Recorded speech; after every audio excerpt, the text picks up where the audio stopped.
Welcome to the Mind Vine podcast, where we challenge the stigma associated with mental illness through conversations about a variety of issues impacting mental health. Here we bring you news, views, and interviews that intrigue, educate, and celebrate recovery. Leading us on this journey are the hosts of the Mind Vine podcast, Darryl Mathers and Chris Bovie.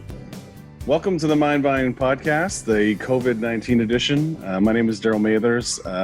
Flying solo on this one. Chris Bovie, my usual co-host, is not with us. It's just me and some special guests from Ontario Shores. We're going to be doing, we're having three guests to talk about different aspects of mental health as it relates to how our hospital operates, but also information that might be helpful to people at home who are self-isolating or trying to work through this pandemic. So before we start, always like to give a shout out to everybody on Ontario Shores, everybody that's working at the hospital directly with patient care or assisting our staff in delivering patient care, as well as those working from home remotely, or those who have had their roles changed a bit to accommodate the needs of the situation. Thank you for everything you're doing. Thank you for rising up during the pandemic to ensure our hospital keeps operating and delivering quality mental health care. So thank you very much to all you out there. So moving forward with the podcast, as I mentioned, we have three guests lined up for this particular edition. And our first one is Joanna Ramsay. And as I am working on the video, there she is. Hi, Joanna. Hey, Darryl. You are a clinical dietitian, is that correct? Yeah, I'm a registered dietitian. Working at Ontario Shores. So before the pandemic, can you describe what your day might be like at Ontario Shores, and what are your primary responsibilities in your role? Yeah, so prior to the pandemic, my day starts at 8 in the morning, and I come in. I have, check my inpatient referrals. So I have my inpatients. I have 5 units that I cover. We each have 5 units that we cover. And then we each have outpatients throughout the day through our metabolic clinic. So I have my schedule laid out with my metabolic clinic throughout the day. And then I see my inpatients throughout the day. I go to the units to see my inpatients, and then our metabolic clinic outpatients may either come to us in our clinic at the hospital, or we would see them through our virtual appointments through our OTN. Yeah, so some of them we were seeing through virtually already, but most would come to our clinic to see us. And I'm definitely going on to the units. So the patients that you're seeing, when you say metabolic clinic, for those who may not be familiar, explain kind of the relationship between people with mental health issues at our hospital and the metabolic piece.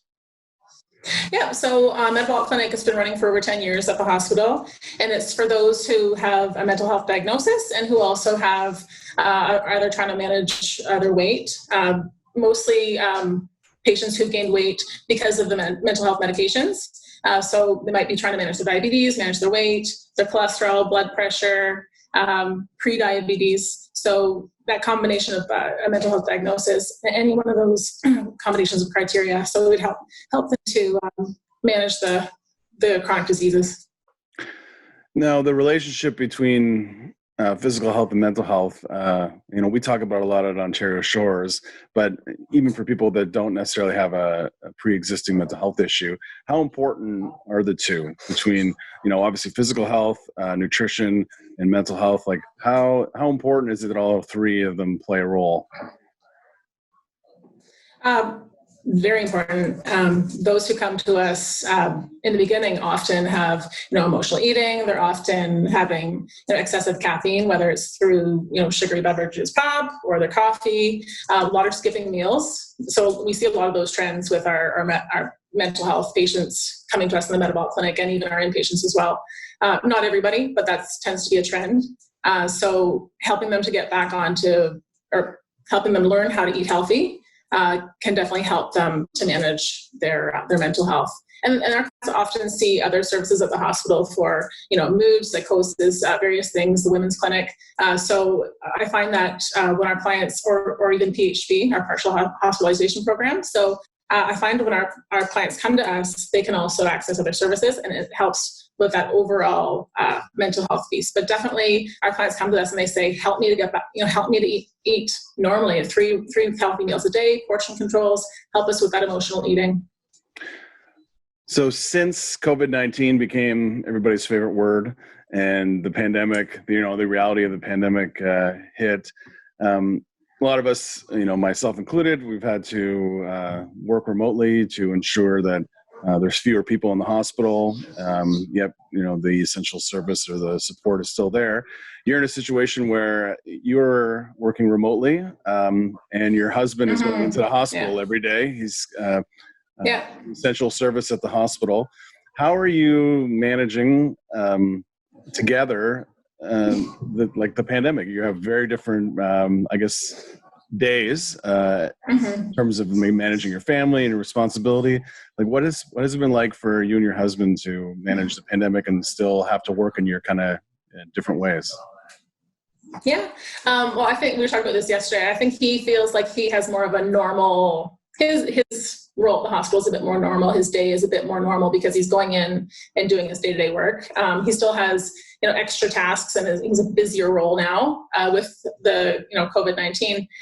My role, I would say, is extremely different from what it was before. I've got 2 young kids at home, so I'm balancing, parenting my 2 young kids and still working, my full work day and tending to all my inpatient referrals, seeing all my outpatients virtually. So I'm still having the same workload as I normally would at work, except I'm doing it from home while still parenting my 2 kids. It's very challenging. It's very challenging. Yeah. How are you managing kind of your own health as you're taking on this new responsibility in terms of your work day? And also just I know I asked this, it's kind of a loaded question because I've, kind of can feel a similar way. You feel pulled in a lot of different directions. There's probably some guilt on both sides, and when you're trying to manage one or the other. So what do you do to make sure that you're taking care of your own health through all this? Yeah, and it's funny you mentioned the guilt, because I was just sending a message to my coworker this morning and saying, I feel guilty that I can't parent the way I normally parent. I feel guilty that I can't do my job as effectively as I usually do. So the guilt is really there. I'm sure a lot of people working from home feel that guilt. But then you just remind yourself, this is temporary. I'm doing the best that I can. So as far as stress management, the stress levels are higher. So it's, the breathing, the positive thinking, positive talk with the kids and working through it that way. Physical activity is huge for me. If I can't get my physical activity in, then that's, again, stress is higher. So for me, I'm getting my physical activity in, at least 6 times a week to help, feel more like myself. And then food-wise, it's just, I'm home, right? So I'm usually in my kitchen, working in my kitchen. So, as I'm getting food for the kids throughout the day, it's making sure that I'm, getting my 3 healthy meals in a day, staying hydrated. And then, supper is a challenge because I'm working longer days trying to fit in my full work day. So getting creative with my own supper meals that I'm getting on.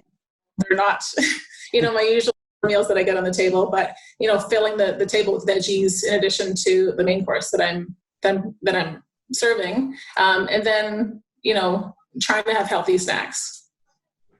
It's interesting to see if on social media during this, because social media is even more active now than it was pre-pandemic, because people have less choices for entertainment, more time to to get behind certain causes or to post and to read. And there's a lot of memes out there with people looking into their fridge out of boredom, like jokes about their health deteriorating during this period of time just because their normal has been turned upside down. We always, as a society, we always talk about emotional eating or comfort foods and different things like that. And I wonder, how careful do we need to be? Because this is temporary, we all hope, and sooner rather than later, this will be back to normal. But this is an extended period of time where we're out of sorts, and for a lot of us, turning to the cupboards, the refrigerators is something that we're doing more often. So how how much should we be paying attention to what we're consuming and how and all those different factors? I think we definitely need to be aware of our own emotional eating. I think we're all moving less than we normally do. We're moving our bodies less. So our bodies need, less overall food energy. So it's a time when we don't need as much food as we normally would because we're more sedentary. So emotional eating, I would say look at what you're eating for that emotional eating. For me personally, I'm probably eating less because I'm busier. So I have less time to actually prepare my own food. So it's more kind of that graze, unhealthier foods. But for those who, are when they're grocery shopping, they're buying their chips, they're buying their pop, they're buying their cookies, sweets, any of those kind of go-to emotional foods. I would say take a look at your grocery list as you're writing it, or when you're, ordering online, or when you're at the grocery store, however people are buying their groceries these days. I would say take a look at what you're filling your grocery cart with, because if you're buying those chips and the pop and the chocolate and all those, less nutritious foods, you're probably going to eat emotionally on those. And speaking with our metabolic clinic clients these days, emotional eating is definitely happening. And even and I would say most people, stress levels are higher. We're home more. Some people are more bored. I'm not, but some people are more bored than usual. So for them, they are going to the kitchen. They're just kind of grabbing throughout the day. I say be aware of those hunger cues. If you're not hungry and it's not mealtime, maybe it's not a time to eat.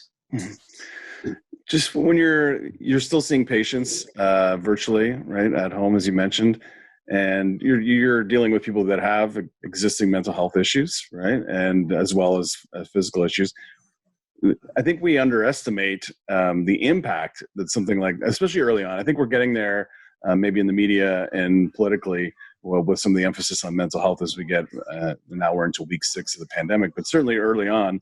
I don't think anybody was thinking about the mental health impact of shutting down the world for an indefinite period of time, and even greater for those who already have anxiety and depression, which I know some of your clients would. Would you be able to give just maybe, I don't know, an example or an idea of the impact of such a change could have on somebody that already has an existing mental health issue? Yeah, and I can speak on behalf of kind of the trends that I'm seeing from my patients that I'm seeing. One pattern is sleep patterns are changing. So they're staying up. Some are staying up later and then sleeping in longer, which staying up later is leading to more snacking at night. And you know what snack foods are compared to meal foods. We're finding that those who are actually continuing with their own normal routine of waking up their usual time, eating their usual foods, doing their usual physical activity, those who are continuing with those usual patterns, we're seeing that their mental health is better. They're not telling us that the mood is lower. They're saying, yeah, feeling pretty good. Those who are have that shift of sleep pattern, those who are saying and are verbalizing to us, I'm just in, I'm in a temporary mode. I'm in a kind of crisis mode. Those are the ones who are kind of struggling to get back on track. They're struggling with, we're hearing them say that, my mood's a little bit lower, yet they're not able to motivate themselves to get out and do the physical activity. They're not, looking at the quality of the foods that they're eating. So we're seeing those trends. So it would seem from there, the more we can replicate our regular routine, the better, even if it requires a little more effort in these kind of circumstances. Mm-hmm. That's what I'm seeing with my patients. Yeah. Well, thank you very much, Joanna. I appreciate you taking the time to enlighten us in this topic, and good luck working from home and managing your family and staying safe. Thank you. So we're now pleased to welcome on the Mindvine podcast one of our own from Ontario Shores, Shawn Carter. Shawn's clinical manager in what we call ICAP and our outpatient services at Ontario Shores. So first of all, welcome, Shawn. Thank you, Darryl. Happy to join. So before we get into a little bit about what you do at Ontario Shores and how it's been impacted as a result of the pandemic, how are you coping personally through all this?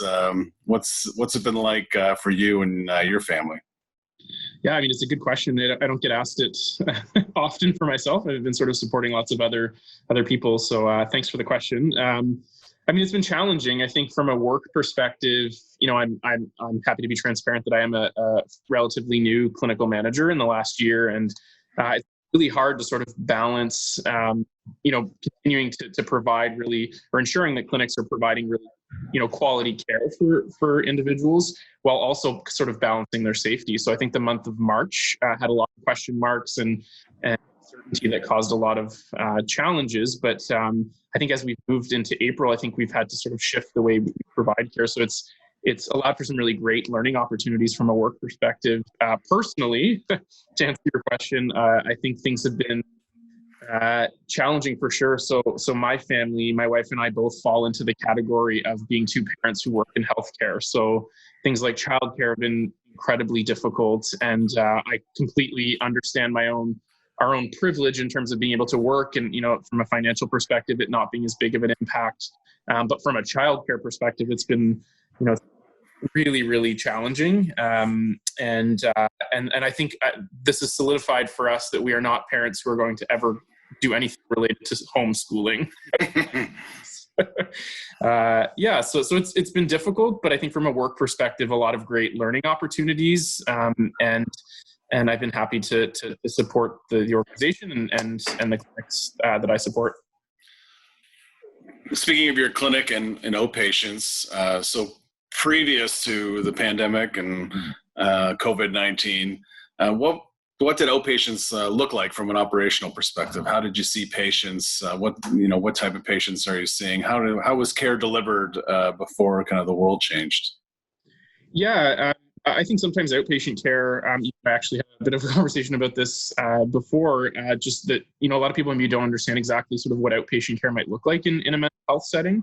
In our outpatient programs, we provide care in kind of a number of different ways. So in the clinics that I support, we support individuals primarily with the use of psychotherapy. So we're clinics that provide face-to-face psychotherapy, whether in individual format, in group format, or electronically. So we actually have a great ECBT program, which has been really helpful during all of this, and maybe we'll get to that later.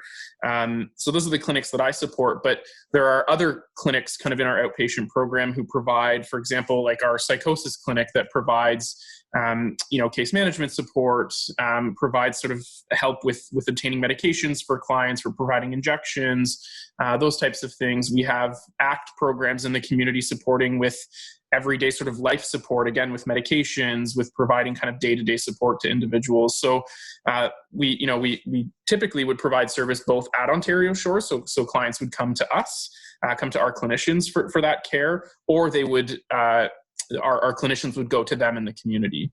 So that's sort of what support looked like beforehand. We support people, with any kind of range of challenges from anxiety, depression, post-traumatic stress disorder.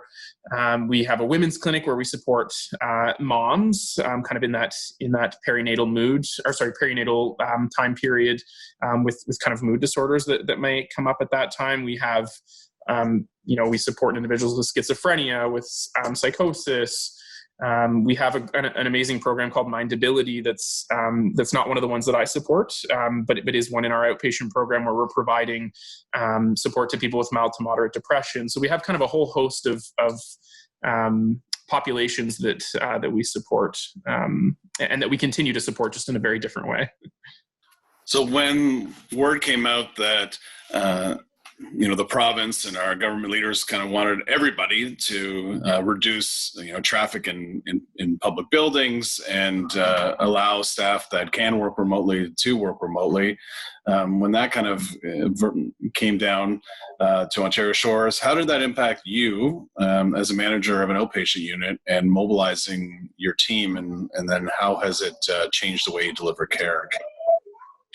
Yeah, it's a great question. For me, it was kind of twofold as a manager. So not only do I support clinics that had to kind of mobilize and provide kind of a modality of service that they weren't as familiar with or as used to using, but I also manage our telemedicine department, which has had a lot to do with making this possible. It's a department that was present long before this, and we have a team of fantastic nurses who basically run the show in that department, and they have for a number of years been sort of increasing access to care virtually. In a lot of the clinics, that's been something that's been used as much as possible, but never have we ever. It's sort of unprecedented times in terms of having to kind of start to deliver all care in that way. So they were very prepared and able to sort of mobilize this in a way that we could have never done without their support. So I've been really fortunate to have that as a part of my role. And though that presented with challenges in terms of them being able to keep up with the volume of people who now needed to kind of support their clients virtually, they've done an amazing job. The bigger challenge was sort of having, a large group of staff in our outpatient programs that even just by nature of the workspace that they sit in, were having to sit very close to each other. So we had to very quickly figure out strategies to kind of keep people apart as much as possible. And some of those, obviously those strategies were to keep our staff safe, but also trying to minimize face-to-face contact as much as possible. And there was that, like I mentioned, that period in March where things were so uncertain and we weren't sure exactly what things would look like and what kind of precautions we'd have to put in place. Obviously the organization put in some great measures to keep staff and clients safe, but it was very challenging in that moment to figure out how we would do that. So when we were able then to kind of send clinicians home, I think there was a large wave of relief initially, that they felt safer. They didn't feel like they had to sort of walk through a hospital to get to their workstation and then have to sit so close to people. So there was a wave of relief, but I think then, there were obviously some challenges in sort of taking your workplace and moving it home, just like, some of the challenges that we would have as well.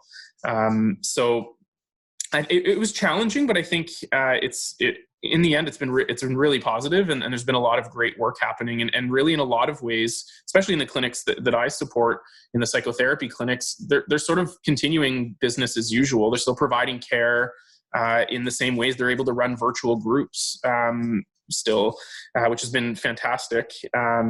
So it's been a shift in kind of the workspace, but it's been overall kind of business as usual in a lot of ways, which is really impressive. For you personally, in managing staff that are now working remotely, that presents challenges as well. So, how have you stayed connected to your team? Have you done anything kind of different, or something that you never thought you'd do when you entered healthcare? What has that been like, trying to stay connected to your team from a leadership perspective?